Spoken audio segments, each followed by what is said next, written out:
What is going on, everybody? Welcome to another episode of Pod Scum. I am, of course, your host, Reckless Rexx Ruger. Watching my back, as always, is the Freddie Mercury puppet. We are back with another banger of an episode. I'm a little partial. To me, they're all bangers, but I digress. Let me first address, as I do on every episode, the elephant in the room. You're looking at the smoldering good looks, the luscious blonde locks. So I will confirm what my audience already knows if they've been tapped in all along, that you are looking at the one and only love child of one Diamond David Lee Roth. Now we've got that out of the way, and that feels good to get that off my chest. We can get down to the brass tacks, which of course is another amazing conversation like we always do, chopping it up with interesting guests. Today is no different. Business as usual on the docket. Before my guest gets in here, I'm super excited about this one. I will go into my shameless promoting, which if you have a podcast, even if you don't, I will explain to you, you must pimp it. You got to get the word out. You got to spread the word. Your boy Reckless Rexx is a man of the people. I got to spread the word to you guys, my brethren. People may be jumping on board. Got to give you the 411 on how to get tapped in with us. The pimp hand is feeling strong today. So here we go. Make sure to tap in with Pod Scum on Facebook. The page is Off the Couch Boxing and Pod Scum, both of my podcasts, one Facebook page. And you can tap in with us there for updates on new episodes, when episodes are dropping, who will be on said episodes, and lots of other big, important, pertinent news. If it's going on in the boxing world and the fight game, or if it's going on in the music, arts, and entertainment world, I try to keep you guys in the loop and informed. So there's always lots of goodies on there. Tap in with us there. And your boy Reckless Rexx, trying to be a little better about keeping up with Instagram. I'm 52 years old. It's not my era. I'm not great with being on all these social media platforms, but on Instagram, I'm making a concerted effort. So check us out there. Same handle, Off the Couch Boxing and Pod Scum. Trying to give you guys little shorts, reels, whatever the kids are calling it nowadays. So tap in with us there. It's another platform. It's another promotional tool. And I'm trying to give you guys some goodies over there as well. And of course, right here, if you're on YouTube right now watching me, you're in the right place. This is where you're going to get your meat and potatoes. This is where you're going to get those great episodes that we are putting up every week. So if you're here, like, subscribe, and of course, smash that notification bell wherever it is in the upper regions of your screen somewhere. And make sure that you're locked in with us so you get those notifications when those new episodes are dropping. Because you want to be in the loop, folks. We all want to be in the loop. We're living our lives. We're busy. A little reminder nowadays, it goes a long way. I understand that. I forget more things than, I don't know. It's gotten crazy. The mind isn't what it used to be. But I digress. I'm not here to bellyache. I'm just here to let you guys know where you can be tapped in with us. And I want you guys here. And of course, before my guest gets in here, let me do my my list of gratitudes, because I am grateful to be able to do this podcast. And it's an honor to bring you guys this amazing content. So I want to thank viewers, subscribers, and ultimately, of course, my guests, without whom I would not be able to do this. So they certainly deserve a huge debt of gratitude. It is quite astonishing that we are well north, I should say. Well, maybe not well north, but I believe at the time of this recording, and it is currently September 30th. Oh, my guest is here, so I'm going to shut up. No more rambling. We're going to get down to it. Here we go with another great chat. I'm psyched. And there he is. What's up, Justin? What's up, man? How are you? Now, are you laughing at the hair? Are you laughing at the whole 80s aesthetic in general? Neither, actually. It was just like, as soon as I click the button, you were just like, "Wah!" It was funny. I mean, you should be. You should be. And if you may or may not know, I am, as far as I know anyway, the one and only love child of David Lee Roth. That's pretty rad. Well, there is that. I admire that gentleman throughout the years. So yeah. Yeah, I wasn't so psyched though. He just came to, and I hate to say it, man, and bemoan the point, but he did just come here to upstate New York where I live and did the solo thing. And I really wish I could say that he was better than he was, but you know, I was more of a nostalgia thing, I think, for me. Of course. You know, you want it to be great. I mean, a lot, but yeah, throw on like fucking 40 years and good luck. You know, I mean, the thing is, people, I think maybe artists don't necessarily know when to just hang it up. Yeah, that's whatever. True. Yeah, that's true. So I got so much stuff I want to ask you about, but so and if I have any of it wrong, correct me. I'll take it all back. I swear. Okay. So born in Chicago. I was. Yeah, and so how do you end up in Southern California? I was born in Chicago, and when I was about 8 months old, my mom said that the weather there sucked, and so she moved me to Arizona, where the weather there sucks. And I lived in Arizona for 12 years until my dad was murdered, and then my mom moved me to San Diego. And then it was not smooth sailing, but it was sailing. Yeah. And that's pretty heavy, man. Father murdered. Yeah, it was kind of weird childhood. Yeah. And so, so what was the family dynamic like? Did you grow up in a house? You know, a lot of artists obviously have that story where they grew up with a lot of music around. Was that the case for you? No. There was a lot of abuse and alcoholism, and then I got into skateboarding, and skateboarding led me to punk, and then that was it. But I liked music. I mean, going back to David Lee Roth, I was obsessed with Van Halen 1984 when that record came out. I was the stars had aligned, and I knew that music was the jam. I mean, hearing Really Hot for Teacher was the jam. I was super psyched on the drums in the beginning and stuff, but like Van Halen 1984 was so good. And then there was like this weird shift because in the 80s it was like kind of a hodgepodge of everything. So I was really into rap and metal, and I got into breakdancing, and then like weird new wave shit hit the fan, which was like Sig Sputnik was a huge influence. So like I was all over the place. I mean, I liked all kinds of stuff, but music definitely.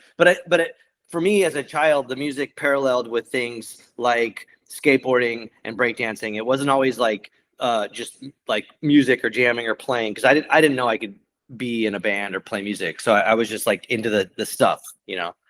And then so ultimately, the instrument that you play that you're known for is the bass. Now, it's not always deemed as the most glamorous of positions in the band. Many guys want to shred. Many guys want to even be the front man.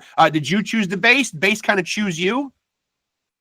Probably a little bit of both. I mean, so I had a guitar before I started playing bass, and I don't know how I shifted to the bass, but I do know that I got into I know what really did it for me was the band No Means No, because that is like a very bass forward band, and I started kind of reevaluating like what the instruments were, and I don't know why I gravitated towards the bass guitar. It happened, and like at that time I was like really into the Sex Pistols, and we all know that the bass player in that band was stupid. So like it was finding like the other stuff, like again like No Means No, and then kind of just going from there, and then I mean, I guess it just happened. It just so happened that my first band, I jammed with a friend of mine that played drums, and we had a friend that played guitar, and it just worked out like that. So, and so lots of heavy shit going on in the childhood. As you mentioned, father being murdered,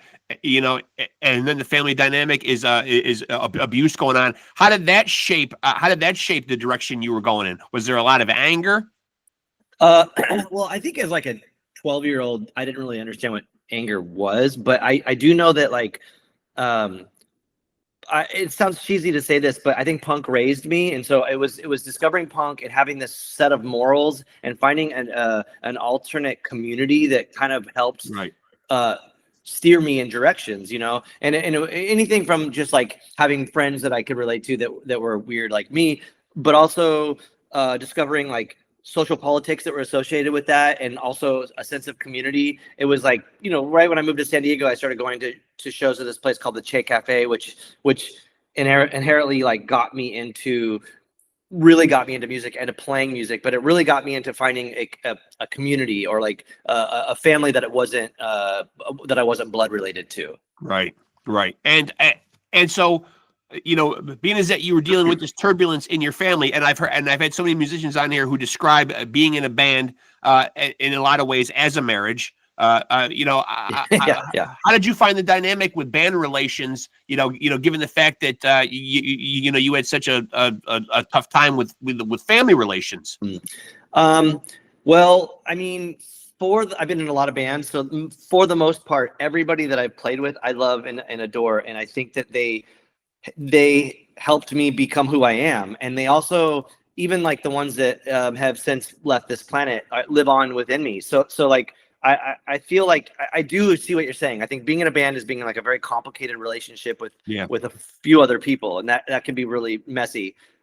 But yeah, I think that it's like you find.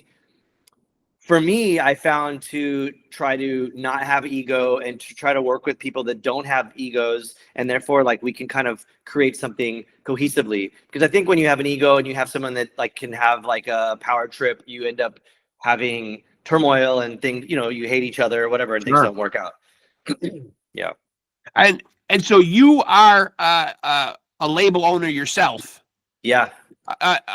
Talk to me a little bit about the current state of the music industry with all these huge changes that have happened. Where do you stand on where the industry is right now as a label owner yourself? Do you like where we are? Obviously, streaming was coming down the pike. We kind of saw it coming. We're here now. First of all, could the industry have gotten?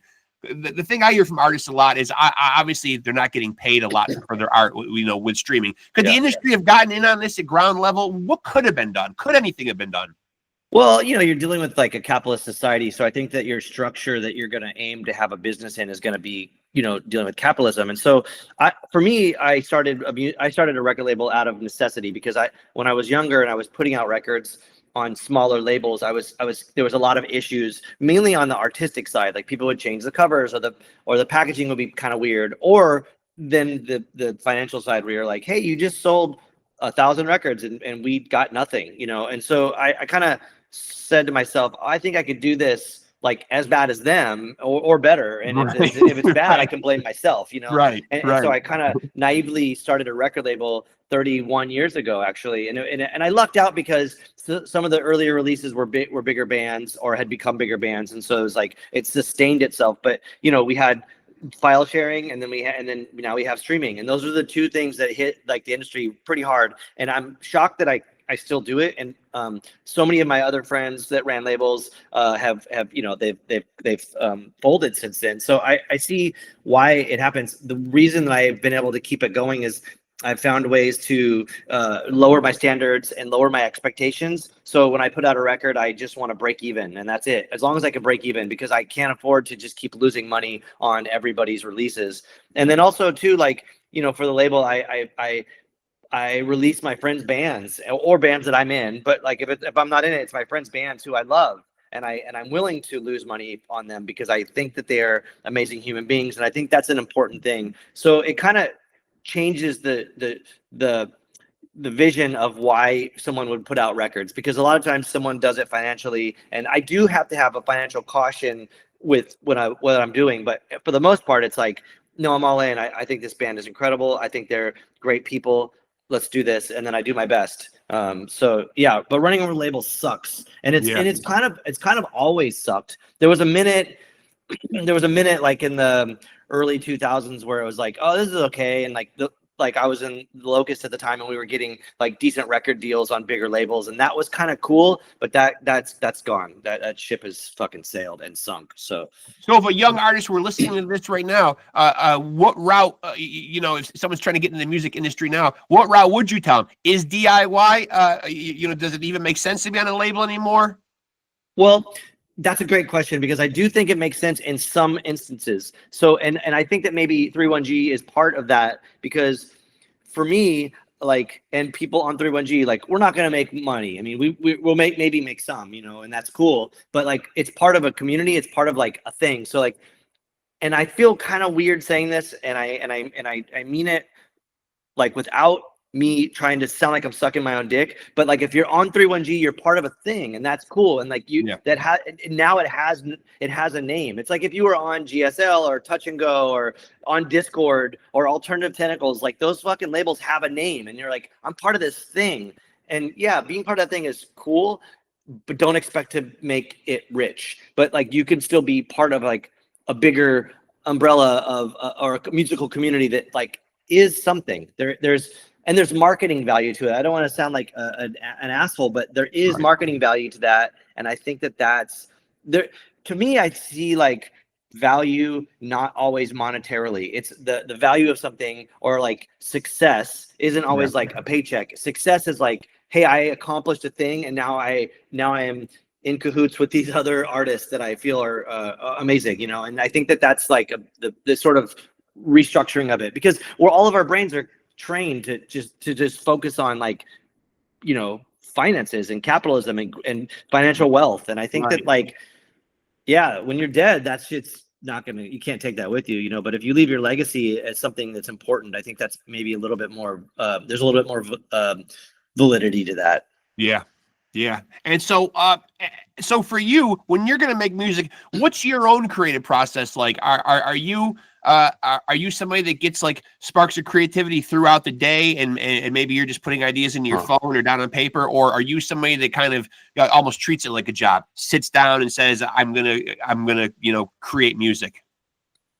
It might be both of those. But I do, like, throughout the day things happen. So like I'm also a vocalist, and I'm constantly like thinking of little phrases or lines or wordplay. I'm into humor, so like if I can like spin a thing and make it funny, I will jot that down like all the time. So that happens like randomly. I'll even like, well, also too, I'll wake up with a lyric or a bass line or something, or a drum beat in my head. I'm like, fuck, I got to document this. Like, I don't know why I thought of that in my, you know, in this like weird sleeping dimension or whatever, but in the morning. But it kind of is like nerve wracking when I'm like kind of I'm asleep and I'm kind of coming to a little bit. I'm like, motherfucker, why am I not sleeping? But I'm like, oh, wait, I gotta like that riff is sick. I gotta deal with that, you know?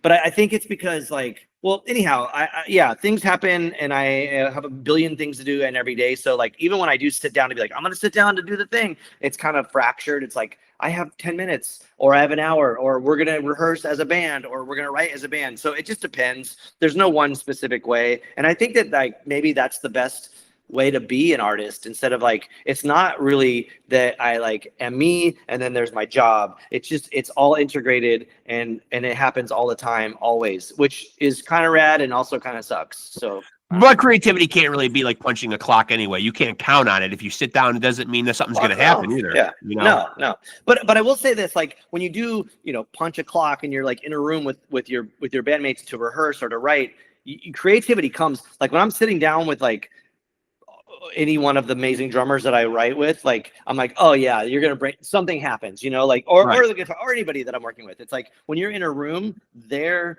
input can make you create something that you would not have been able to do if you were just working on something on your own. Sure. And so I mentioned earlier, you know, obviously about the industry changing so much. The way people are putting out music is so much different now too. You know, does it make sense to do full length albums anymore? We see people putting out singles. We see people putting out EPs. You know, does an LP make sense anymore in today's music industry? Fuck, that's a great question too. So I'm also a publicist. So a lot of publications will not review EPs or singles. They only review LPs. And I'm not sure if those publications are trying to hold on to this like old way of doing things. But I think that I don't give a fuck what anybody does, like put out a single or an LP or whatever. But I think that my issue with people putting out shorter things is the fact that everyone is so into like right now and like farting everything out and not really like putting a lot of effort into it. Because for me, when like recently there was a Def Club record that came out and there was so much to it.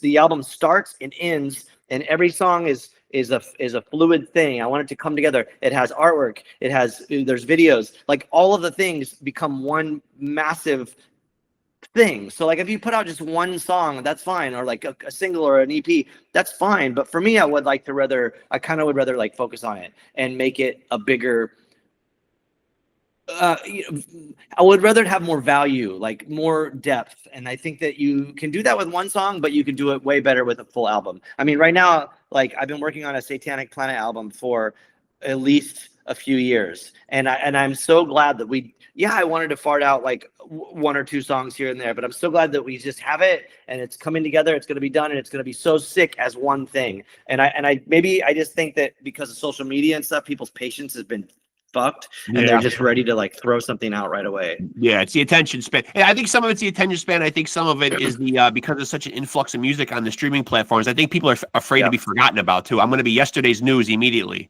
Totally. There's over 200,000 new songs that come out every single day. That's cool, and it's cool that people have like now they have the DIY ability to create their own music. But I think that also has posed a problem where it kind of diminished the quality of what people are putting out, you know. And maybe the context of it is shifted to where like, oh, I have to do this right now because I will not be relevant or whatever. Like, I don't know. I think that when you create art to have people look at you or to pay attention to you, then maybe you're doing it for the wrong reason. I think you should create art for yourself and from your heart. And if you love it, great. And let it be that. And if someone likes it, that's awesome.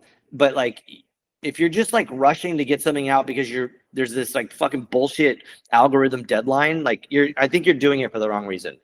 So with that being said, are you somebody that when you do put out a project, are you somebody that'll go online and peruse and see what the feedback is in pertaining to that project? Oh, I mean, I really enjoy like the negative stuff that I hear. I think like a good example is, well, maybe not. This isn't even a good example, but if you look at like Lambgoat, they have like this anonymous comment section where people just, it's probably like 2 or 3 people that just like say dumb, fucked up, racist, homophobic shit. But I think like, oh man, like I want you to. I like when I read a negative comment that has some guts, you know. I'm like, oh, that's good. That's good. And otherwise, it's just like fart joke, like racist, homophobic shit, like getting called fag. Like that's like I've been called fag my whole life. Like, come on, dude. Like, do better than that. So I think like but also I don't care. Like, I really don't care. And I think like you're winning if anyone's saying anything good or bad, because when people are indifferent, then you're losing. But if you can make if someone's saying like this is fucking garbage, then you're like, I won, you know. I totally won. You spent the time to tell the ether that it sucks and no one cares about your fucking opinion in the first place, and so like, good, I won, you know. So every time I see stuff get reviewed, I always see, and maybe this goes back to where the attention spans are nowadays, it seems like the biggest criticism that I see is always the length of a project. When you're doing something, do you sit around and consciously think about how many songs, how long should this be? Because it seems like people aren't going to drop the needle and just stay there for the whole journey anymore. They want to pick out the tracks they like, you know what I mean? Like you know, like if I'm not mistaken, the last Def Club album, 11 songs, but like came in at like 30 minutes. Yeah, that might be about 20 minutes too long, but I think like, I don't know. I mean, again, it goes back to the thing, like we want to make something for ourselves. Like, I don't give a flying fuck if someone thinks it's too long or too short. I mean, my attention span, you know, I went and saw Sparks play last night, and they're a great band, but I think they played about a half an hour too long, you know, because and it's not that I have a attention span that's shortened, but I'm used to like, I mean, and I guess seeing like something like Def Club where it's a little bit more abrasive and you're like, do you want more than 20 minutes of this fucking brutal shit? Like, probably not, you know?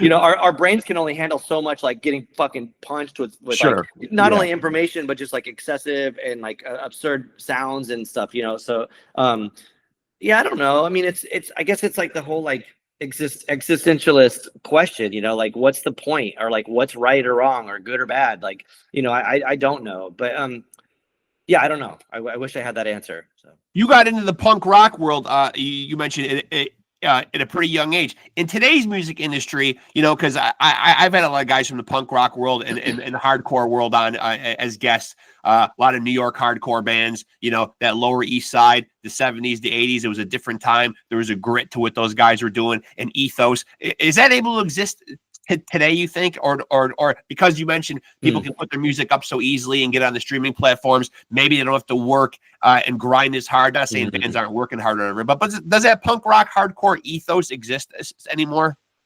Well, so do you mean like, because Well, you're using like this generational thing as an example, and I'm not sure I'm following exactly, because when I grew up, it was like if I wanted to discover things, I'd have to go buy Maximum Rock and Roll and like live through it and like take a gamble with like, or go to a record store and take a gamble on like the cover art of something, or to have a clerk that I know is in a punk band be like, buy this record, you know, recommend it to you. Yeah. And that was cool. Now you can kind of just like go on your phone and fucking hear everything, and like there's an algorithm that's like, oh, you like this band, well, you also should buy this bullshit too, or whatever, you know. So, it's not as special, but I do think that people are, I don't know, I mean, I think people are getting into things differently, and I think there's still younger people. Like I get pretty psyched when like someone's like, hey, why don't you fucking play an all ages show? This sucks because I'm 13, and I'm like, dude, that you're the person that we need to play to. Like that's, you know, I mean, when I was 12, I met the Cramps, and they were so fucking nice to me, and they were just like, they showed me that like,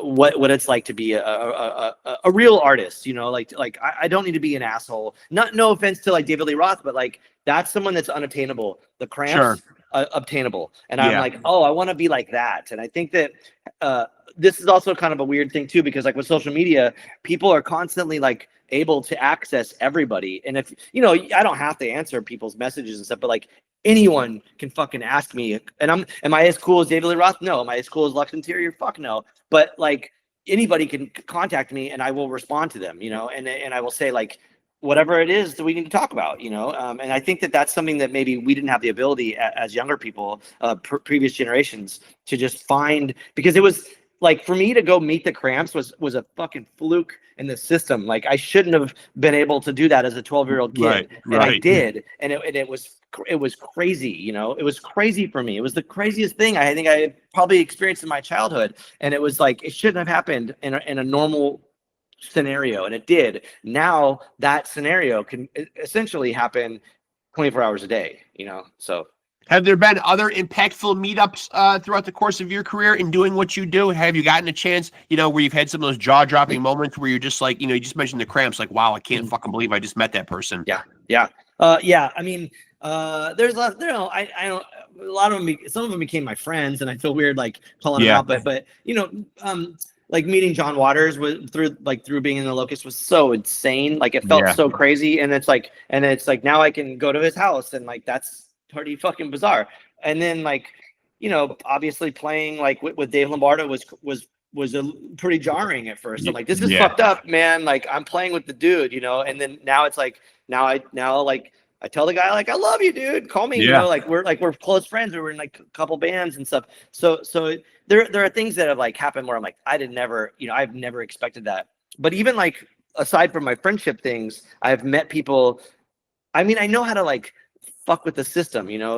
Like for instance, this is like kind of a weird one, but I grew up obsessed with the Sex Pistols and PIL. Primarily John Lydon at the time. I think he's probably a dumb motherfucker right now, but back then I was like, you know, fucking John Lydon, this is crazy. And at one point, you know, PIL split up and stuff, and I was in this band Retox, and I saw that PIL was coming to San Diego, no opener, and I contacted the promoter, and I was like, yo, can my band be on the bill? And they're like, check this out. Ticket sales suck, and we can let you play and you can have an unlimited guest list. And I was like, oh, that's cool. Like, yeah, I mean, I was going to pay. I'd rather just play the show and not have to pay the money to go to the show. And so everybody was on board, and our guest list was 97 people. And I remember the promoter was like, what the fuck is this? And I was like, you told me unlimited guest list. And I was like, you know, they ended up letting everybody in, but you know, and so we played the show. It was great. We played before PIL. I spit when I sing. I spit, and I got in trouble. And apparently, I got John Lydon in trouble because they knew he was going to spit. And so he was like, so anyhow. So at the end of the night, there was the meet and greet thing, and it was crazy because, you know, I know my position in the world. I'm the help. So I'm sitting there and I'm packing up merch or whatever. And this guy in line that paid to go meet John Lydon was like, dude, you're on the Locust. And I was like, yeah, you know, whatever, that's cool. And he was like, you're awesome. And Retox was awesome.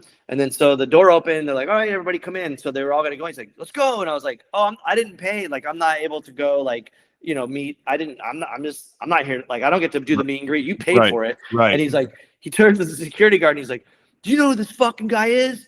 And the guy was like, no. And he's like, come on. And so I was like, all right. And so like, I went in with them. thinking to myself, like, this is dangerous. I'm gonna meet this my long-term life, sort of like idol, and he's gonna be a fuckhead. Might ruin it for you. Yeah. And luckily for him, he didn't ruin it for me. And I know my way around like someone that's a celebrity, or I know not to be like, when I first heard, Anarchy in the UK, blah, right? And, like, he doesn't want you to fanboy, right? He doesn't give a fuck. And I knew how to I was like, yo, what's up with your lineup, man? Like, you didn't get Martin Atkins and you got someone else to play drums. It's weird. And he's like, Martin, you know Martin? And I was like, yeah, I do. And I was like, you should have, he said hi. He says hi. And so I knew how to like kind of fuck with it and like not be just like the guy that's in the line that like wants, just tell him about some stupid shit. And it worked out fine. Now I think he's a fucking turd, but it is what it is, Yeah, I guess they always say that, right? Be careful when you're meeting your heroes. It's a slippery slope. You never know, and then you're let down, and then like, you may have liked everything that this person has done their whole career, but then where does that leave you? Like, if they're salty to you, though, Yeah. What an interesting thing is with meeting people, I think that you can navigate a situation very interestingly. So I grew up obviously loving the Dead Kennedys as well, and throughout my musical, career, I've been able to be around Jello for different reasons. He was trying to sign the Locust at one point. I've done like speaking panels with him. I think he's a fucking genius. And at one point, Dead Cross was going to do a cover with him, a live song of Nazi Punks Fuck Off with him. And so he came out to do it. And that was pretty crazy. I remember looking at the guitar player, Mike Crane, and we had this like telepathic moment where we were both like, this is fucked up. Like, that's Jello, and we're doing this shit, and we're doing this shit with Dave Lombardo. It felt fucking crazy. But it was, the weirdest thing was after that, the pushback that we got from, I'm assuming, and no offense to Dave, but I'm assuming from Slayer fans, because people were like, fucking, fags and communists and whatever else they wanted to call us, like, and keep politics out of music. And you were like, dude, we covered a Dead Kennedy song with the singer of the Dead Kennedys, who are insanely political, and like, it's 45 seconds. If you don't like it, go fuck yourself, Right. And also, if you're like pissed about that, like, well, I guess you're a Nazi, and like, that's on you, and like, maybe you shouldn't like our band. Yeah. So there was a lot of like levels of there was like, the payoff was like in so many different ways. Like, it was cool to like fuck with Nazis, neo-Nazis. Right, sure. Yeah. And also to align with like the dude. It's like, he's a fucking Jello is one step away from David Lee Roth. It's like we were fucking with Jello. It was so sick. So, and those are moments that you just can't pass up on. You know what I mean? Because then what do you do, man? You know what I mean? Like, then you lament the whole rest of your life how we could have worked with this person and didn't. Totally. Yeah. I mean, where does that leave you, man? And then it just leaves you with regrets. I mean. Yeah, but I knew it was that whole thing. Like, oh, we did something right, because people are psyched and people are fucking pissed. And I'm like, oh, good, we won. Like, we did the right thing. So, right. Now, I'd like to hear the story of like how you link up with Mike Patton. I'm a big fan of his. Absolutely love his voice. I mean, such a versatile vocalist. You've probably told the story before, but how do you link up with him? It's like Jello or whoever. It's like that we had a mutual friend, Kid 606, who was on Ipecac, and Kid 606 was like, you got to check out the Locust. And then eventually he did, and he was in San Diego. We like went out to dinner and stuff, and he's like, I want to do a Locust record. So we put out Safety Second Body Last on Ipecac, and when that record came out was right around the second Phantomos record that came out. Yep. So we toured with the two bands toured together, and kind of just became family at that point. And then after that, many years later, I guess like Retox, my other band Retox, did a record on Ipecac. We toured with Tomahawk. So it's just kind of incestuous. And then at one point we had started Dead Cross without Patton. He wasn't in the beginning. And the original singer, Gabe Serbian, he quit, and so we got Patton in the band, and then it was just like, this is weird, in a good way, weird in like a way that like we were looking for another singer, and Lombardo's like, let me ask Patton. I'm like, yeah, he's not gonna fucking do it. And Patton was like, I'm totally in. So we're like, oh, okay. And so that happened, Yeah. And then there's even another level, because like the second record that we did, Dead Cross 2, Patton was like very insistent on me singing like on almost every song. I think I sing on every song except one. And I was like, I don't know, dude, like you're the singer. This is crazy. But Patton's whole thing was like he wanted to have like dueling thrash vocals, like back and forth. And I just felt like, I mean, I'm capable of doing a thing, and I think I'm fine at doing it. But I obviously I can't hit, 13 octaves or whatever the hell he can do. Right. I'm kind of like one dimensional ish. But he was like, no, we're doing this. And it really did. It really did work really well together, I think. So I am like shocked that as a vocalist that I am like singing on a record with like, again, the dude, like he is the guy. Yeah. He's the guy. Yeah. In every sense of the word. And as somebody who sings, in your vocal approach, there's certainly some harshness, there's some grit in what you do. Are you a guy that ascribes to any type of vocal care, voice care, or are you just a guy that just gets up there and just belts out? I know lots of guys have these different tricks: warm water, honey, no talking on show days. The no talking is real, because I feel like it shows when you're talking in a show loudly for like an hour. That'll just fucking thrash your voice. But I mean, as far as like technique and stuff, a lot of it is I think people just focus on like their delivery or their throat or whatever. But I think it really comes down to like maybe a bigger. For me personally, I'm not even like trained. I don't know shit. But I think like as a singer, as a vocalist, a lot of it comes down to like your overall lifestyle. So like I don't fuck around. Like I don't abuse my body. I try to be healthy. And there's all kinds of things that I do. But again, like I know my limitation. I try to now sing from my gut more. I try to like do yoga that like strengthens my core. I feel like I can deliver more without like frying my voice, my throat. Because a lot of people like that sing like this just go from the throat and they last for like a few minutes and that's it. So they start blowing stuff out. Yeah. Fuck, I was gonna say something about vocal stuff, but I think I lost it. Another thing that I do is on tour is I tape my mouth closed, which is kind of weird. It's like a breathing. It's for like a breathing. There's a book called Breath, I guess it's yellow. I can't remember the author's name, but great book. And I realized that when you tape your mouth closed, it helps your throat heal. And so that's something too, because if you have like I have sinuses, so a lot of times I'll sleep with my mouth open. Like that's not very good on your throat. Right. But you put a little piece of tape like here, kind of like a Hitler mustache that goes to your lip, and that way like you can actually breathe out of the sides, but you don't end up falling asleep with your mouth open. And that really does help you if you're recording, if you're like in the studio recording or like on tour. It really saves your voice. It does wonders for you. So a vertical Hitler tape mustache. Yeah. Young vocalists out there, take note, right? Yeah. Tricks of the trade. And now, so are you the type of artist that likes having your hands, in multiple projects and staying busy? Like I know some artists are just like all eggs in one basket. Here's my gig and this is my gig. But then there are guys who come on here, and I'm always amazed by them. 4 or 5 different bands. I always think, what an incredible work ethic. Where the fuck do they find the time? You know what I mean? Like, are you one of those types? I like to have my hands in a lot of stuff and be busy.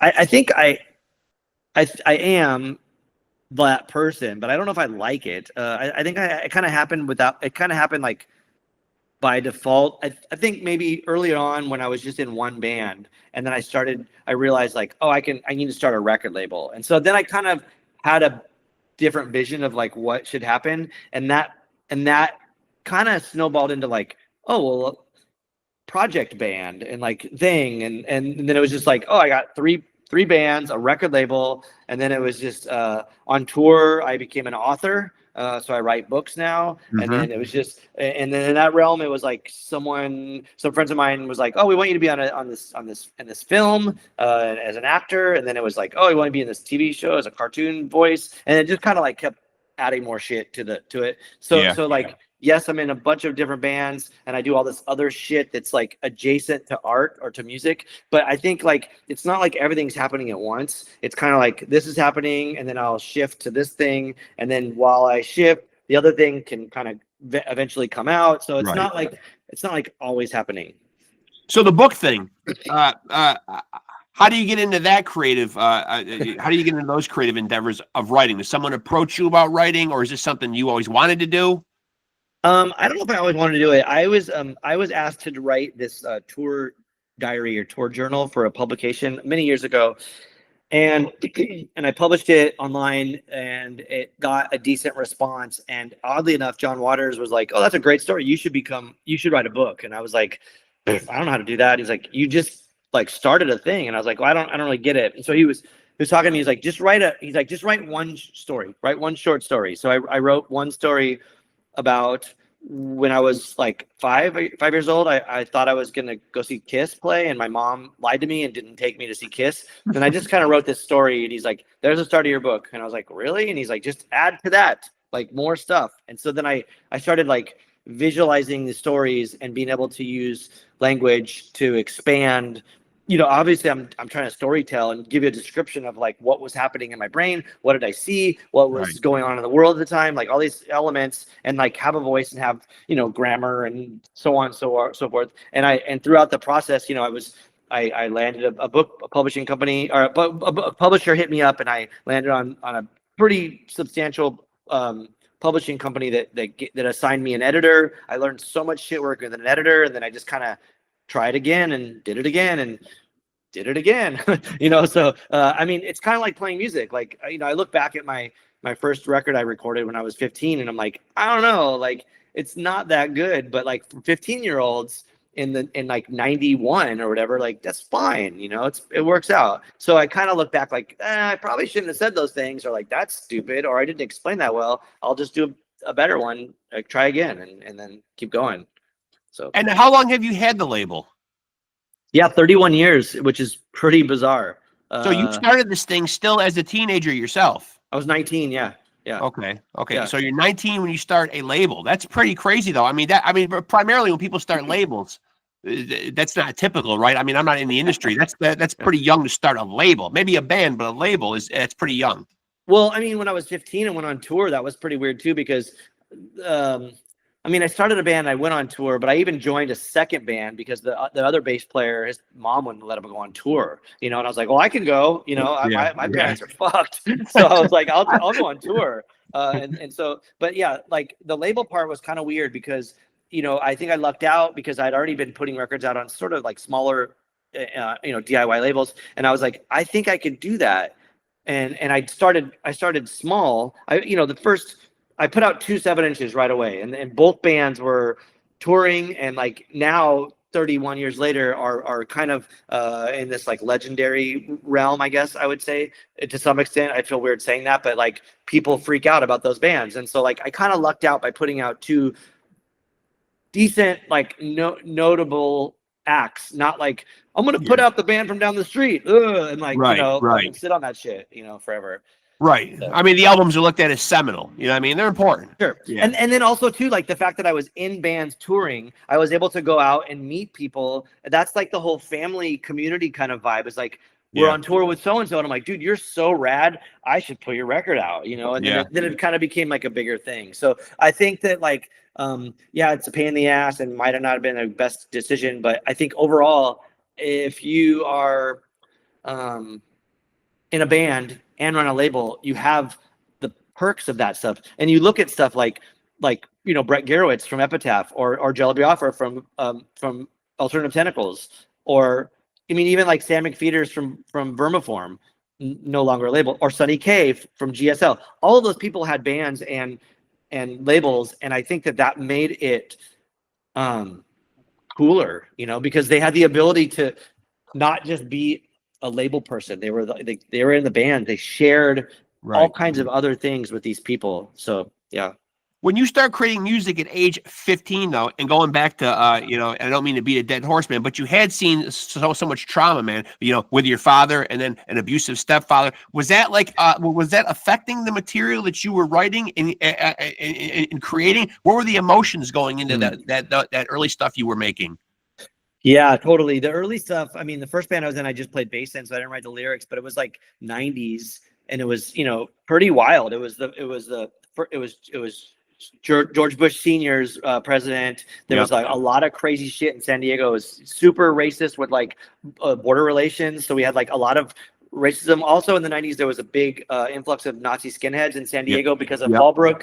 So like in correlation to white Aryan resistance. So there was just a lot. It was so politically heated, like it is now, but it was just fucked up. And as like a teenager, those were the kind of things that I grabbed onto. And it was, and again, like looking at the generation before me, looking at like Dead Kennedys and looking at bands that were like, like Suicidal Tendencies, or bands that were pretty righteous and politically savvy with how they like presented their bands and stuff. I was like, oh yeah, I want to do that, and it kind of just made a lot of sense. And then I fell into a clique with this label called Ebullition, the first band I was in, and we were able to like associate with all these other artists that I felt were pretty righteous and also very revolutionary in the way that they not only wrote music but what their messages were. And so it just made a lot of sense to be not just play like rock or metal, to play something that was very emotional. And then again, like shifting from that to my second band where I sang,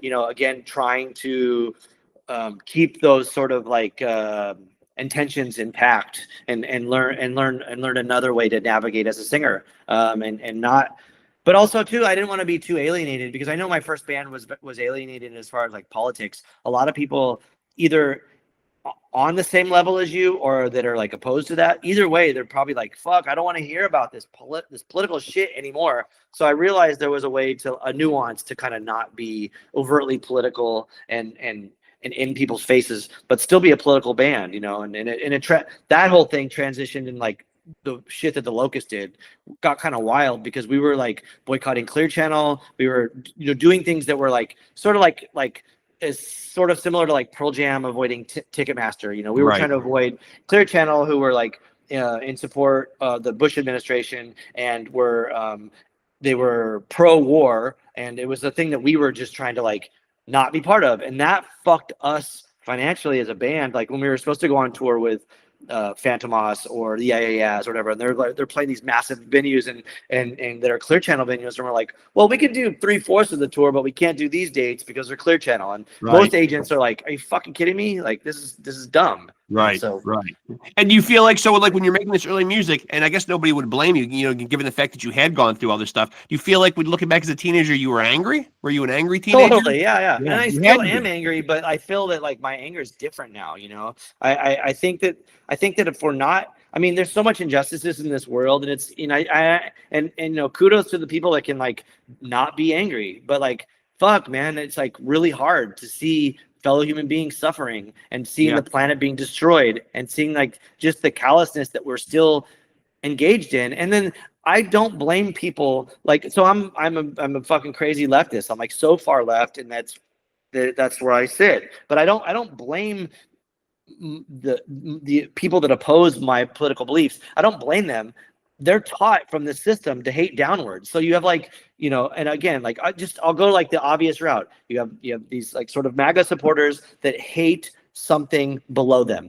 They're told hate immigrants, hate people of color, hate whatever, and they do that, and they do it and the thing is, it's like the fucking billionaires are the ones that we should be hating. They're the ones that are fucking everybody. They don't give a shit. They don't care about race. They don't care about what your fucking gender is and what bathroom you're in. They just want to fuck with people, make everyone hate each other, and then get more and more money. And that's what's happening with billionaires. It's crazy. I think there's 3,500 something billionaires on the planet. There's probably 2 that are decent in that bunch of people. The rest of them, like, distribute that wealth, give it to people that fucking need it. Do something for this planet, because we're only here for a limited time, and we're gonna all fucking die. And I'd rather do something and create better energy than like be a shitbag. And I think that unfortunately we're seeing that right now more and more. But the divisiveness is crazy, like seeing like, I mean, my whole life has been spent with like people that are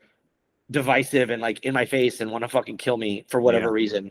I just feel like humanity's just constantly getting its ass handed to it. It's at an all-time low. Yeah, it is. But that's, I mean, I look back like generationally, like I wasn't alive during the, Vietnam War. Like I probably felt pretty fucked back then. It seemed pretty fucked up. Or like the Kennedy assassination or whatever. I mean, we're progressive, and I think in some extent, but like we're also smart enough to be more progressive, and we're not. We're like, here we are fucking debating like solar turbines or fucking wind turbines, and like just being like, no, let's just fuck up the planet with like carbon emissions. And it's like, well, we could probably do better, make a healthier planet, and all of us will benefit from that, So when you've got all these different creative endeavors, they must scratch different itches for you, man. So when you get into writing the books, is your creative approach when you're writing kind of the same as when you're going to write music? Yes. So my first book, I think I naively wrote. I wrote it in like each chapter is. I look at it like an album, and each chapter is like a song. And they kind of, it's in a chronological order, but it goes from my early childhood to like mid 30s. And so like the stories, they don't connect like from one chapter to the next, but they connect in the sense that it's my life, and it's just like in a chronological order. But after that, the books that I wrote were very specific. I'm going to write about this. Like, so my second book was really about EDM and how I fucked up and like did some really stupid shit with some EDM artists, and I shouldn't have. And one thing I learned in that book was like not to point my finger at someone, to point my finger at myself and be like, yo, I was a dumb fuck for going on tour with these like DJs and like did this really stupid shit. And I was like, I'm dumb. They can do whatever they want. Good for them. They made a fuckload of money. I was stupid. I did something that I should have done, whatever. And then, so I kind of learned that. And so my most recent book is about a 10-year span of me working at a gay club as a barback. And like, that was kind of weird too, because I'm not gay. I don't really drink. And I was in this world that was just insane. Yeah. Fish out of water. Totally. Yeah. And so that's an interesting book too, because it does talk a lot about music, but it talks about like cultural morals, and it has a lot of depth to it that ties into punk ethics. And so I think that that's an important thing. Like, I learned how to like kind of write with a purpose more than just like to tell a story. So an example would be in this story at this club, I became friends with this minister who was a gay minister, and he's fine. He's my friend to some extent, and I realized, I was like, hey, like, I'm straight and I'm atheist, so like we have absolutely like nothing in common, like but I started realizing like that he's got all these punk ethics and morals, and I was like, I see what's happening. And so the things that I found negative in this person, I later attributed to him being like part of the LGBTQ plus community, and the sort of depth of abuse that is like instilled in that by other, due to like other forms of abuse and social norms. So I started realizing like, my criticisms of him as a person are kind of incorrect. But as a, because those are like almost like I don't want to use the word disability, but it's like almost like he was a setback in some sense. Like, so he wasn't able to expand and grow to, I mean, he does incredible shit, but he could have done more if it wasn't like, if like society wasn't being like, you're gay, you're wrong, you're bad, or you're this, or we're gonna beat you up because there was crazy shit that happened to him. But the thing is that I'm trying to say is like, I realized like he has like punk morals and ethics, and that's what like made me connect with him, and not even musical punk, just ethical punk. And so those are things that I kind of started to write about more than just like stories, I guess. When you write a book, and it sounds like you kind of just kind of just jumped into this, I mean, like baptism by fire. What would be the advice? Because obviously, and I've even tried to write several times. I know other people that try to write. I get into this mode where you get a little bit into a project and you're self-editing and trying to make every page perfect. Did you did you experience that at all? Yeah. I hate re-editing. So my writing process was like, get through it all, like get it all written, and then like go back through it, fine tune it, like I'll write, and in my brain I'll think like I'm telling the story and I know it's in my brain, but like the reader's they're gonna be like, what the fuck is that? You know? So I have to kind of look at it objectively. And then of course I work with like cool people that are authors or editors, and I could say, hey, can you please look at this? Can you edit this? Can you give me feedback? And that's where I really feel like I grow a little bit more, because an outsider's like, hey, this doesn't make sense, or you've worded this this sounds like you're talking shit and I'm actually trying to praise someone. So there's things that like, yeah, you learn a little bit from it. And again, like, I think it's probably just like playing music. I mean, you need to write something and publish it and like shit the bed and then you try again, you know? So yeah. Now I've got written down here, man, you know, bullet points and stuff I want to talk to you about. I wasn't able to find a lot and, you know, maybe this is just my own, you know, short-sightedness, but so you were on the Jerry Springer show? Yeah. Yeah. You were on it as a guest. I don't have a reference point of like this whole thing. Can you explain it to me? Yeah. Well, it's on YouTube. Okay. But I at the time, you know, whatever year this was, probably like, fuck, I don't even know what year, maybe late 90s, early 2000s. It seemed like a lot of people, we knew people that were like able to go on the show. And so we were, so on a whim, we were just like hanging out one night at the house and like my friend was in town, he called and he just made up a story on the spot based on what it was like. If you're in a love triangle, you know, whatever. And so he just called and he just mentioned the four of us that were in the house. And then a week later they called us and they're like, yeah, we're going to have you come out here. And so, it was pretty fucked up. The story was fake. But I actually went twice. The first time I went, I was in a love triangle and I was a good person. I wasn't like a shitty person cheating and stuff. And the family that was on before our segment was like, this dude was cheating on his wife and he brought 9 of the people that he was cheating with, and his wife brought her family. And so her brothers and shit beat the fuck out of this guy, like pretty bad. And they just kept them on the whole episode and they just sent us home. And so let me backtrack. That was like on my own. We had called, me and my roommate at the time had called to make this lie or whatever. Yeah. Make up the story. That was crazy. So then my friend was in town. He called. They took the bite. They called us back. They're like, all right, we're flying you here tomorrow. And we went there and we did the show. And I was a fucking douchebag. And it was completely jarring to be on the show. There was so many crazy things that happened. Like I got beat up in the backstage by security. They threatened me. And that was pretty fucking scary to have huge dudes being like, we're off duty PD. You're not going to fucking disrespect us. You're going to go do this show. I was just like, fuck, this is crazy because, you know, I couldn't say I was lying, but I wanted to be like, I'm just lying. Like, oh, I'm joke. Let me get out of here. Yeah. It was a fucking mess, but we did it. And we got through it. And in retrospect, it became like a huge promotional tool for the bullshit I do. Like it comes up all the time. And that actually got me in a film as an actor.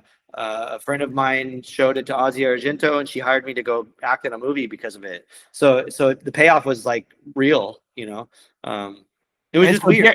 And so Jerry Springer is now since deceased, man. So like we can actually kind of say, so some of that stuff on there, maybe a good majority of it was scripted then. Yeah. So on the episode that I was on, I have the full episode on VHS. There was these 2 girls that were there and they were like, I'm assuming, I'm not trying to I'm not trying to talk shit, but I think they were strippers and they were there like in this love triangle. And that was fake because I saw them at the hotel earlier in the night and then the next morning and I picked up that their story was fake.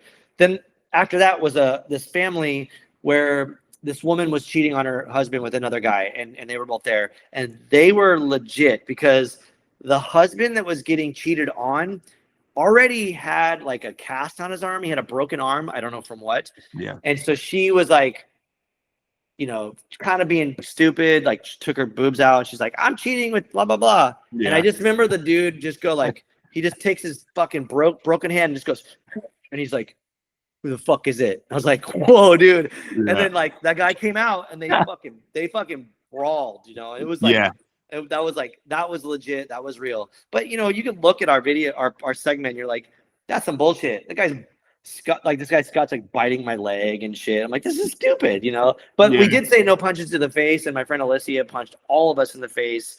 And there was a part where I was like, she clocked me in the nose, and I was like, thought I was bleeding, and I was like, this is fucked, man. Like this is kind of fucked up. because it's hard to act and lie, and it's hard to act and lie and have the producer tell you, if you're lying, you're gonna have to pay this fine of 10 grand. So that was like, so we were trying to like not expose ourselves. I'm shocked that we were that what a wild experience though, huh? Crazy. Yeah, that documentary that came out about him recently on Netflix is decent. It kind of touches upon like how it really was, where they were like fucking around. We were at the height of the violent aspect of it, because there was some crazy shit with the audience. They edited out stuff that was like too much, because there was one guy in the audience that was like calling me fag, and I was like, I'm gonna fucking show you fag, dude. Let's go. And so like we like ran into the crowd, and they're not gonna let me fight an audience person. They'll let me fight the people have signed all the waivers on the stage. But so this guy, I knew this guy probably gonna fuck me up, but I was like, he's talking all this homophobic shit, I'm gonna fuck this guy up, whatever. But I knew they wouldn't let me do it. And if sure enough, like we got close, and then we were pulled back, and but they cut all that, because he was calling me fag, and I don't think they could say the F word even then.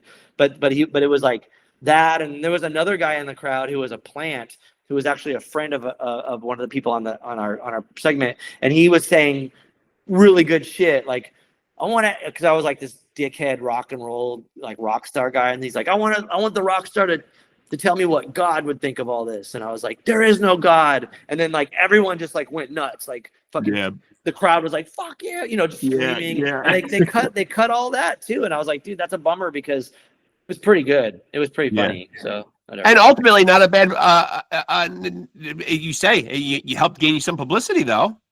Totally, but at the time too, it was weird, because I think someone from like I could be wrong. Well, I know like before me was like Sam McPheeters was on Sam McPheeters from Born Against was on Donahue, and even before that, Martin from Los Crudos, he was on Donahue too. Martin was on as a breakdancer, but Sam McPheeters was a caller that called in and pranked Donahue, and like even mentioned Born Against. So like it was kind of instilled, and then there was like the Gigi Allen one and the Jello Biafra one. Like they were on Geraldo. Like it was kind of like, oh, this is like what we're gonna do. So the punk thing happened, and especially like in our sort of like more DIY world of punk, there were other band people, like some of them, Charles Bronson was on it once. Like there was people that like in bands that were doing it. So it was a thing, and it just so happened that like ours kind of, the stars aligned, and it got a lot more publicity, and it was like probably a bit more entertaining, and there was a little bit longer of a segment, for us. Because I remember I used to watch, and I used to think, these stories are so outrageous. There's no way that some of these people can't be actors. And then I do remember, I'm glad you rubbed it. I remember the Gigi Allen one, and there was a girl that was enamored with him, and her father was on there, and the girl's sister was on there, and they were trying to be like, what do you see in this guy? You know what I mean? And I think Gigi Allen was dating her, and I thought, and this is an episode of Springer, and I thought, there's no way this girl is really with Gigi Allen. But then I saw that last video of the show that he did where the cops were after him, and he's going down the streets of New York City, and the girl was with him. Yeah, that's crazy. It was like in real time, I'm like piecing it together, like, is this right? Because we went out, thinking, okay, we're gonna, like, we didn't want to expose ourselves and say we're lying. Like, we wanted to do the thing, but I didn't really understand the severity of it, because we had to sign this contract that was like, if you're lying, it's a $10,000 fine each, and I was like, that's fucked up. Okay, and then we're doing the show, and I get punched in the nose by my friend, and I was like, man, and I thought, like, I was bleeding, and I blew the snot, and so they're like, and I didn't really know at the time, but I watched the video. Like they're like, Jerry's about to say something, and he's like, we're gonna cut to commercial break. And so they go, all right, come with us, and they like take me off the stage. And I thought, oh, they're gonna bring out the other dude, and they're gonna like do that thing. Right. So they bring me in the back, and this guy just shoves me against the wall. It's the guy that's the main producer in the documentary. It's a little fucker. He shoves me against the wall, and he's got two security guards, and he's like, "You're disrespecting our house, blowing your fucking snot on the carpet, and you fucking, you punk ass prick, and all this shit." And I'm like, dude, I've seen people piss and shit. I've seen KKK people fucking throw like cakes, and I'm like, I thought I was bleeding, and he was like, "You fucking disrespect." And I was like, "Man, fuck you." So the security takes me, throws me down, and they drag me out by the back of my shirt down this hall, and I'm just like, this is too much. Like the film, the TV's not even, I'm not even being filmed. This is like backstage, and I'm like, this is too much. This is like really, really crazy. And they kind of get me in the back to this like room, and the one guy's like, we're off duty PD. He's like, do not fuck with us. Do exactly what these people tell you. And I was like, holy shit. I'm in deep, dude. This is like mob crap or whatever. Yeah. Like, this is it sounds like mob crap. Yeah. It does. I mean, and I fucking hate the cops. So if like someone's like, we're off duty PD, I'm like, oh, you're the fucking enemy. Like, fuck, you know, and I'm just like, there's no way I'm going to get out of this. So like, I was just, and I was so worried about the other guy, Scott, because I was like, they're going to beat the fuck out of him. Anyhow, I don't understand the lying part though, because you're saying you better not be lying, but don't they want you to lie and embellish a bit to an extent? See, that's the thing is they're like, they have the story and the story, but they egg it on. They're like, be passionate, don't fight. But if you get heated, be passionate, don't hold back. So they can't tell you go fight your fucking friends, right? But they can tell you like, do it. But there's a lot of fine lines there. It seems like though. Yeah. I mean, they're looking for like not to get sued, because then eventually like people end up getting like hurt and killed, you know, in relation to the movie, to the show, and that's very problematic, you know.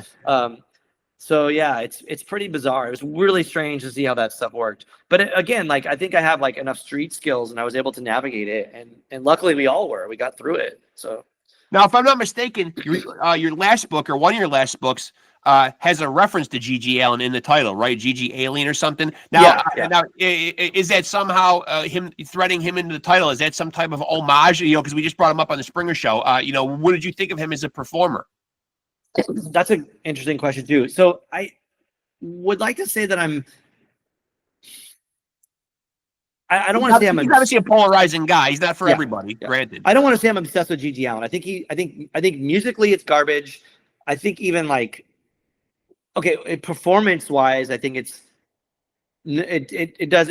I don't know. He was kind of the first person to go to that furthest extreme. Like, you know, you couldn't go any further. Like it was like pretty fucked up. So I was intrigued by that. And I think that movie Hated is probably one of the best musical documentaries ever. Yes. And I think seeing that movie makes me appreciate what he was. But I again, like even now, like looking back, it's like, you know, we had a person that had like, clearly had a mental disability that was like projected into this, like, you know, onto this stage to do a thing. And like, it sucks for him that he had to like be what he was or became. I don't know. It was like, I don't know how I feel about it. I think there's like a lot of depth to it, and I don't want to give him too much credit or too little credit. I just think like what happened when he did it was fucking crazy.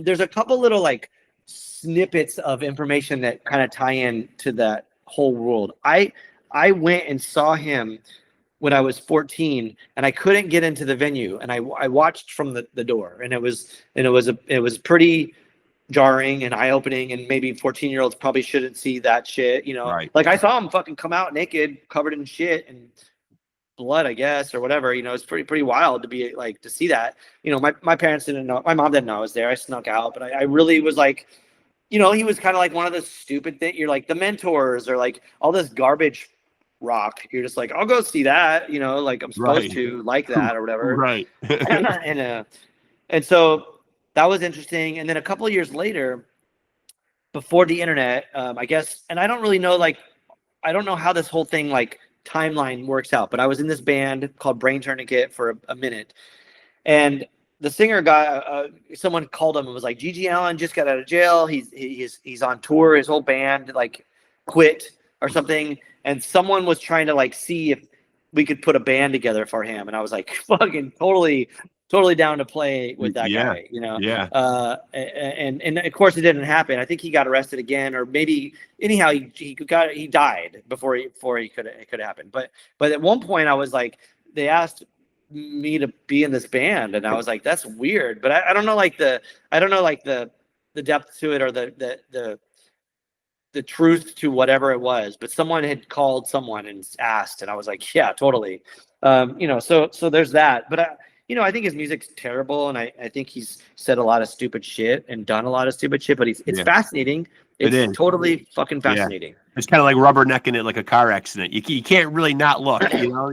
Completely, yeah. You know? And with the title of the book, I just thought like, oh, G.G. Alien.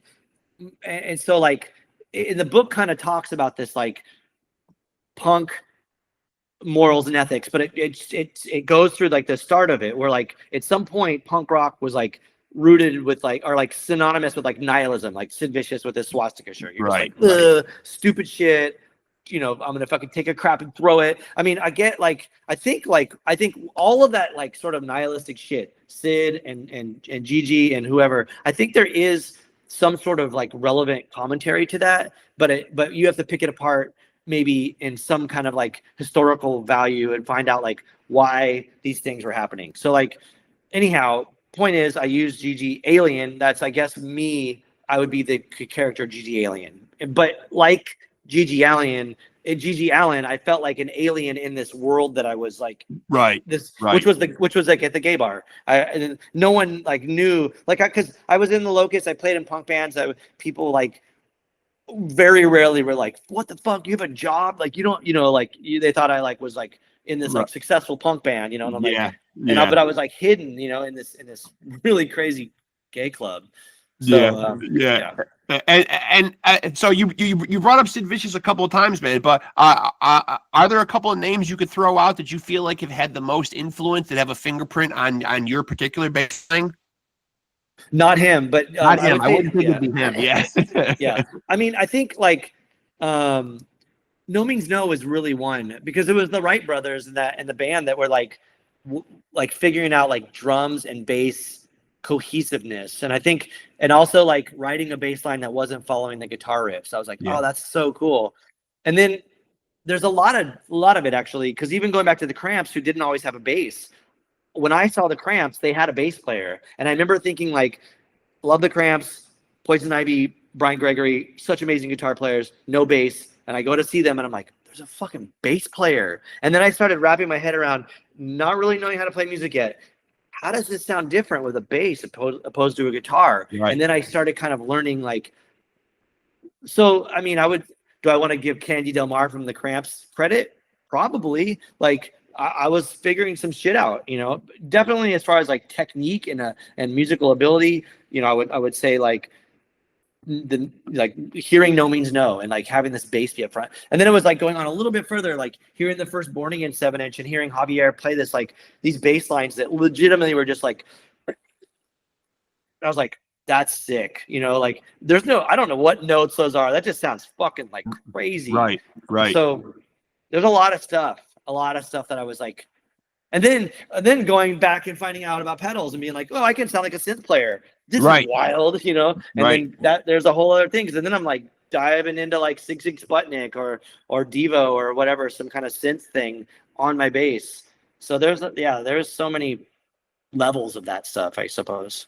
What about legendary bands? Well, you know, bands that would be perceived as legendary now. It seems like, you know, we mentioned at the top of the interview about maybe artists staying too long to the party. You know, if you're a fan, you're buying a ticket, you're going to see a show. And again, I'm not a musical artist, but so I'm easily duped. I wouldn't know if they're using these smoke and mirrors, these tricks, backing tracks. I just hear all these different terms thrown around. You know, is that cheating? I used to think backing tracks were, but I think like overall, if you're going to perform in any capacity with or without tracks, or even like just you as a performer, as a human being, I feel like you need to give it your all and make it a thing. So, this is a really crazy question. I don't want to upset anyone, but like I wonder, because I've seen, I'll go ahead and say it. I was obsessed with Infest as a little kid, and I was obsessed with Los Crudos, and they both broke up, and then they both got back together and toured. And I remember going to see them thinking like, I'm fucking in. This is gonna be so sick. And Infest sucked. It was absolutely terrible. It was so boring. Los Crudos fucking blew my mind. And so like the thing that I realized was, me as a 15, 16, 17-year-old had these like expectations and standards. And me as like I don't know what age I was, 35, 40, whatever age I was when I saw this Infest Los Crudos show, 40, I was like, my expectations and standards had grown, and I knew better, and I knew what was better. I knew, and so I saw Infest shit the bed, but Los Crudos stepped it up, and they were like, because I think that maybe like some of the players kept going on, kept evolving with music, kept doing something, and it was something that was really eye-opening. So there's that, and then I went and at some point saw one of the earlier Sex Pistol reunions, and it was fascinating. So I met Paul and Steve, and that was cool to just meet them as like human beings. Right. And and like Paul was so nice to me, and he said his daughter was into the Locust, and I was like, this is fucking weird, and this is so cool. You know, but I saw them and I thought so my nostalgia is the only reason I'm paying attention, because I think like aside from that, it was pretty bad. I was watching Paul and Steve look at each other, trying to figure out the fucking parts. Johnny Rotten was just being stupid, and then Glenn Matlock was being Glenn Matlock. So it was kind of a bummer. But recently though, like, and there's a lot of hate on this like new Sex Pistol rendition with Frank Carter singing, so everyone's like talking shit or psyched. And then someone brought it to my attention. They're like, dude, Frank Carter is singing the Sex Pistols. His Wikipedia referenced my first band that I sang in, Swing Kids, as an influence. I'm like, this is so weird. Yeah. So I'm like, that's crazy. So I went and watched the Sex Pistols performance at this huge festival. And sounded good, seemed cool. Frank Carter's younger, so he's not like bloated and old like Johnny Rotten. Right. And the motherfucker at one point is in the crowd with like 20,000 people singing like a hardcore singer. And I was like, I gave that rendition so much credit. I'm like, how, like, are you going to do the same thing and get a prop that looks like John Lydon? Or like, if you can't agree and get the real singer, are you going to just get some punker dude with like spiky hair, or get a dude that just looks like a hardcore singer that can sing and do the job and do a fucking pretty ripping performance? Yeah. And I was like, that's cool. But you know, again, like I see people talking shit, like legit, like Waddy from The Exploited was like, this is fucking karaoke, fuck this band. And he has a very valid point as well, but I looked at it differently. I was like, this is cool. You know, again, like going back, like not to keep honing in on like the John Lydon realm, but like when I saw PIL, it was crazy because they could have got Martin Atkins to play, who's hands down probably one of the best drummers that I think Johnny Rotten's fucked with, John Lydon. Yeah. But he had like, and he got decent people. The guy from Pop Group playing drums, someone from the Dam was on guitar, but he got like a bass player from Spice Girls on bass, and I was like, this is just weird. And like, yeah, the guy played fine, but like, you know, he just kind of sat there and played. But like, get someone that's fucking got a vibe. And I think that's cool. Well, it seems hard for artists nowadays because it seems like everybody is kind of like an armchair critic in this day and age of cell phones, because people just go out to shows and rather than just getting a snippet of a video, you know, just to say they were there or maybe a part of their favorite song, they go home and they plaster it up on YouTube, and they're running a lot of these bands down. Look, they're not what they used to be, which doesn't seem like it's a fair, you know, it's not fair to expect someone to replicate what they did 40 years ago. But, you know, I think a lot of these bands like, you know, Kiss, or we talked about David Lee Roth, you know, these bands maybe are staying a little too long to the party. Yeah. And again, like you got to go into it. Like you went and saw David Lee Roth. Like I would go see David Lee Roth if I didn't have to pay for it. And like, I would go into it thinking like, he's a bit older and I'm not going to expect that. Like I give him credit for doing something, but I also think like maybe he can make it interesting and do something different. I think that like some artists are able to sort of reinvent themselves and to modernize themselves. Yeah. Some aren't. Well, one thing David Lee Roth did do that was good was now he has these three black guys behind him, these soul singers, and he somehow found his range and can kind of like blend his voice with theirs, and I think cover up a lot of his deficiencies. But on his own, his vocals are not that good. And yeah, I guess you could attribute it to age because he is 70. But then like 3 nights ago, I took my wife who went to see Steve Winwood, who's pushing 80 and sounds amazing. Yeah. Well, you know, a lot of it's lifestyle. I think you hit the nail on the head earlier, though. A lot of it is lifestyle, though, too. Totally. I mean, look, David Lee Roth definitely lived a lifestyle. Yeah. I mean, I went and saw Misfits play at this fucking arena, and Glenn had been doing cocaine all night in Las Vegas the night before and had like no voice. Yeah. And it took him like 4 songs in until like whatever, you know, it clicked, and then it was fine. But I was like, dude, you're selling out this fucking arena and you just blew it by being a douche the night before. Like, you need to go to bed early. You need to eat, you know, at that age, like you can't fucking party. You're not playing like some 200 cap club. Like, get your shit together. for a fucking $1 million, get your shit together. Absolutely. Yeah. Now, where do you stand on playing live in like touring? Because I know that you've been doing this for a long time. You know, maybe the itinerary that you're comfortable with changes as you get older. I know, talking to a lot of musicians on here, as they get older, they don't like to maybe tear themselves away from their creature comforts as much. They don't like to go out for 6, 8 months, a year-long tour, whatever. What's comfortable for you and your lifestyle nowadays? You know what I mean? Like when you do go out and play live or tour. I don't have any like restrictions. Okay.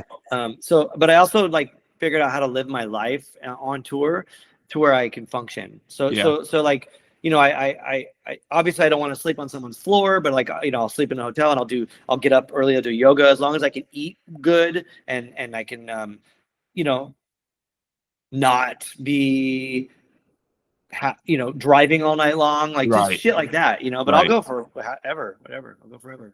So you do still enjoy touring though and playing live though? Enjoying it's like, are we doing this for fun? I mean, right.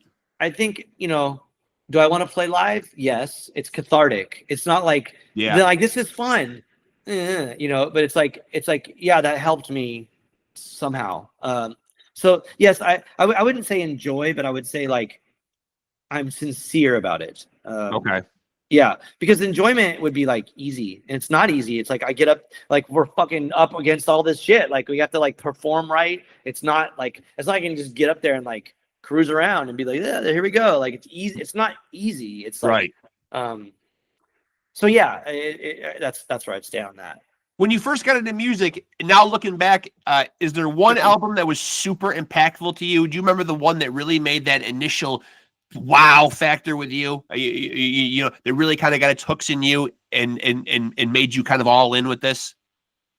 Well, there was like I said, 1984 by Van Halen was one, but there was a couple. There was 6 Sputnik Flaunt It, which I got, and then I think at one point it was like the first Suicidal Tendencies record. That was like kind of gnarly. The first Suicidal Tendencies record was something. It was very eye-opening. Yeah. And it was also just really strange because that was also at an interesting point where we had the sort of like bullshit fallout of the Reagan administration talking shit about like gangs and stuff and like people of color, and that was something that I really honed in on because Suicidal was like essentially like kind of associated with a gang, and so I thought like this is crazy, especially as a white kid in Arizona. I was like, what the fuck?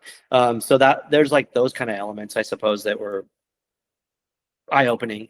Yeah, which I was super happy to see them because I just saw them at the beginning of the year, man. I was glad to see them on that big Metallica bill. I was glad to see them. Yeah. And they got Ben Wyman, who's the homie playing guitar. Like, that guy doesn't stop. He also performs at like 11. You know. Right.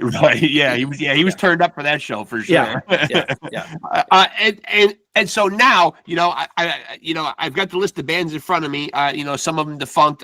So what's the focus right now? You know what I mean? Before I let you out of here, man, what bands are on your plate right now and that really have your attention? So obviously Def Club, and I have some live stuff with Swing Kids, but that's very part-time.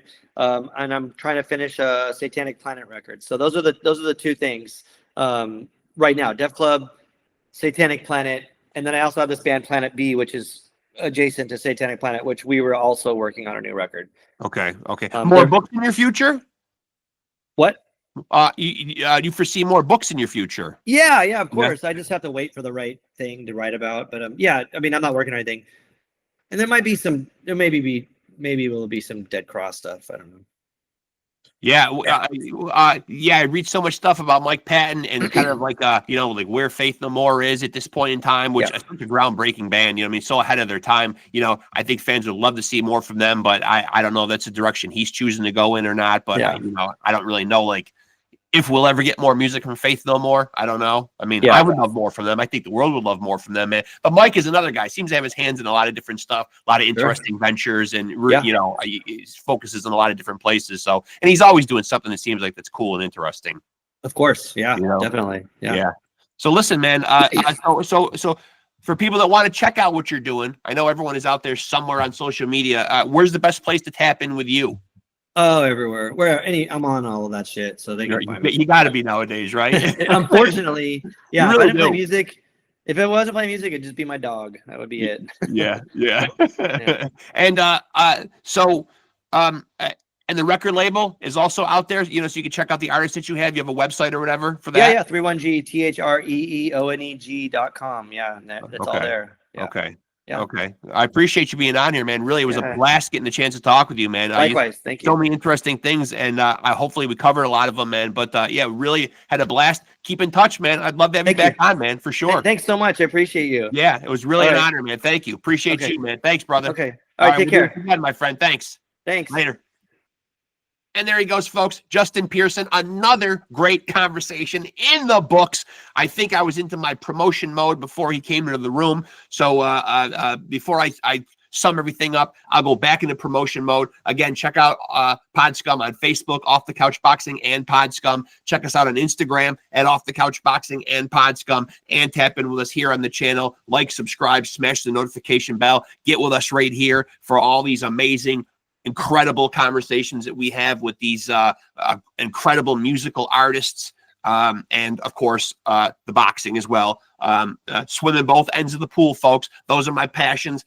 So you can check out both playlists. We've got amazing conversations in both worlds: music, arts, and entertainment, boxing, and the fight game. Now we'll sum up what we just went through right here. A incredible conversation with Justin Pearson, musician, record label owner, podcaster himself, author, actor, really, truly a guy that you can put into that category of Renaissance man. Has his hands in a lot of interesting, incredible projects, which is why I wanted to have him on here. I knew it would be an incredible conversation, and no doubt it was. So I truly appreciate him coming on here. Again, check out Def Club, and not Def Leppard, not the DEF, DEAF, where you're losing your fucking hearing. Def Club, Planet B, Satanic Planet, and of course you can go check out, if you can find the stuff, physical product or streaming, which I'm sure you can. Be resourceful, folks. Use your internet for something other than shopping and porn. You can find a lot of cool stuff out there. Struggle was one of his first bands in 1994. Swing Kids, which he mentioned. The Locust, Retox, his work with Mike Patton and Dave Lombardo in Dead Cross. So he's been in a lot of incredible, interesting projects. His record label is 31G. So you can check out the website there and all the interesting artists that he has on that label. Scratch the surface. You might find your new favorite band. You might find some new interesting music that you want to sink your teeth into and feast your ears on. So open up your minds. Go check out the label. Maybe your next favorite musical artist is right there under your nose. You never know. I know doing this podcast made me open my eyes and not be that stodgy old fuck that just listens to everything from the 80s and the 90s. I've tried to go on the platforms.